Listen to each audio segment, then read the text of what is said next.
Sir ఇంకొకటి sir route map sir దయచేసి వినండి. గతంలో ఇప్పుడు మనకు 2-3 కావడానికి కారణం వచ్చేసి రూట్ మ్యాప్ ఎమ్మిగనూరు జంక్షన్ నుండి డైరెక్ట్ మెయిన్ రోడ్ లోనే పోతుంది.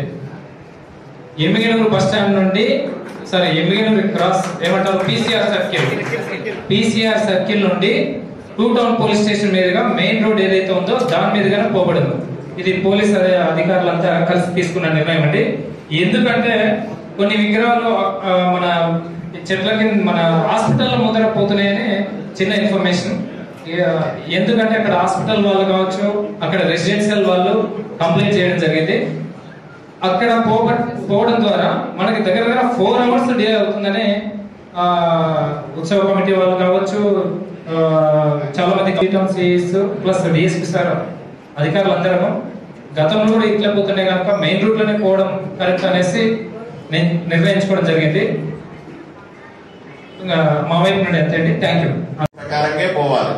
సెంటిమెంట్స్ అన్ని కూడా కాపాడడానికి మేము ఉన్నాం. పెద్ద పెద్ద విగ్రహాలకు అందరికీ కూడా పోలీసు ముందుగానే టైం ఇస్తుంది. మీరు ఈ టైంలో లిఫ్ట్ చేయాలా, ఆ టైంలో లిఫ్ట్ చేయాలంటే ఆ టైం లిఫ్ట్ చేయాలి. అరగంట అటో ఇటో, గంట అటో ఇటో అవి నడవు సార్. థాట్ 10 గంటలకు మూవ్ చేయండి అంటే 10 గంటలకు మూవ్ చేయాల్సిందే. సెకండ్ థాట్ ఏముంటుంది అక్కడ? మొహమాటం ఏం లేదు. ఎందుకంటే ప్రాపర్ గా ప్లాన్ చేసుకుంటాం మనం. ఎందుకంటే ఊహించండి సార్, ఆ ఉత్సవంలో చిన్న చిన్న విగ్రహాలంతా 9 దాకా పోయి అసలు శిశులైన బ్రహ్మాండమైన వినాయకుళ్ళంతా 11 గంటలు, 12 గంటలకు, 2 గంటలకు పోతే అదేం ఉత్సవం అంటారు చెప్పండి సార్. పెద్ద విగ్రహం మొదలు పెట్టాలి, పోవాలి. దాని మధ్యలో చిన్న చిన్న విగ్రహాలు పోతాయి. మళ్ళీ 1 గంట తర్వాత ఇంకో పెద్ద విగ్రహం రావాలి. మళ్ళీ చిన్న విగ్రహాలు పోతాయి. మళ్ళీ దాని తర్వాత ఒక పెద్ద విగ్రహం రావాలి.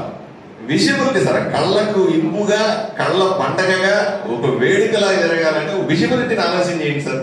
ఒక డాక్యుమెంట్ ఇమాజిన్ చేసుకోండి కదా. ఇక్కడ పర్సనల్ ఏమీ లేదు సార్ ఎవరికి కూడా.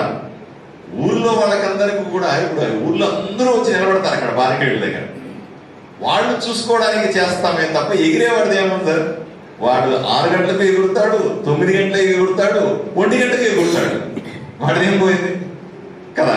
సో కాబట్టి ఐ వుడ్ రిక్వెస్ట్, చాలా స్ట్రిక్ట్ గా చెప్తాను, దయచేసి ఆదోనిలో ఉన్న సిటిజన్స్ అంతా కూడా రూల్స్ అండ్ రెగ్యులేషన్స్ ఫాలో కండి.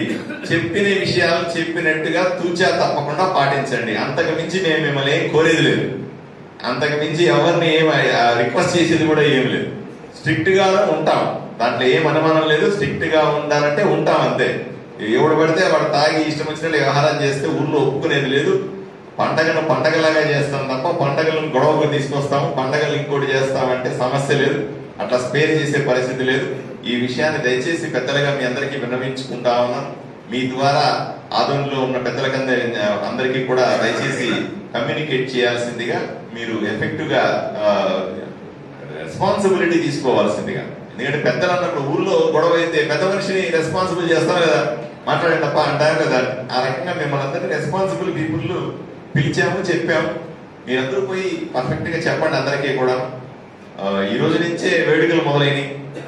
ఎప్పుడో వినాయక నిమజ్జనం కాదు, ఈ రోజు నుంచే వేడుక మొదలైంది. ఇంతమంది కూర్చొని పని మొదలు పెట్టినామంటే ఉమ్మిసలి విగ్రహం కూడా ఇచ్చేసినాడు. కాబట్టి ఈ రోజు నుంచే ఉత్సవాలు మొదలైనవి. కాబట్టి అందరూ సంతోషంగా ఉండాలని, అందరూ రిలాక్స్డ్ గా ఉండాలని, ఎటువంటి భయాందోళన లేకుండా ప్రశాంతంగా జరుపుకోవాలని, ఈ అన్నింటికి కూడా అన్ని జాగ్రత్తలు తీసుకుంటున్నాం. మేము హామీగా ఉంటాం, మీరు కూడా భద్రంగా ఉండాలని.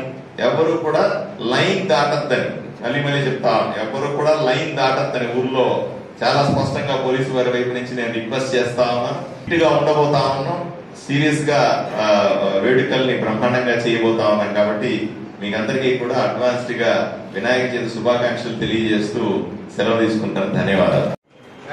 డ్రింకింగ్ వాటర్, ఎలక్ట్రిసిటీ ఇచ్చినాము. అప్పుడు కమిషనర్ గారు ఉన్నారు, రామకృష్ణ రెడ్డి గారు చేయలేదు. రెడ్డి గారు ఏం చెప్తున్నారు, గంట అయిపోయిందని ఎందుకు చెప్తున్నారంటే ఫస్ట్ బ్యాచ్ వర్క్ అయ్యింది. మళ్ళీ వానకు చాలా గుంతలు పడ్డాయి టౌన్ మెయిన్ మీద. ఫస్ట్ అవి 2-3 రోజులు కంప్లీట్ చేయండి. అదైతే పేరేం చెప్పండి. మీరు మున్సిపాలిటీ పరిధిలో ఉన్న ప్రతి వర్క్ కూడా చేస్తామని చేయండి. మీరు చేపిస్తానని చెప్పాను. మన నా పని అయితే 2 days చూస్తాం కదా, ఇంకా 5 రోజులు ఉందా మాకు. 5 రోజులు పని చేయించుకునే వాళ్ళం అధికారుల దగ్గర.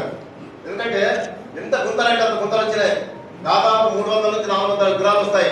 ఏమైనా ఎక్కువ తక్కువ అయితే ఎవరు జవాబుదారు? దానికి మన సెంట్రల్ కమిటీ వాళ్ళు జవాబుదారీ అవుతుంటారు. విగ్రహాలు ఎక్కడెక్కడ ఏ రూట్ మ్యాప్ అయితే వెళ్తున్నాయో ఫస్ట్ ప్రయారిటీ బేసిస్ గా అవన్నీ క్లియర్ చేపిస్తారు. బ్యాక్ అవుతాయి మేడం.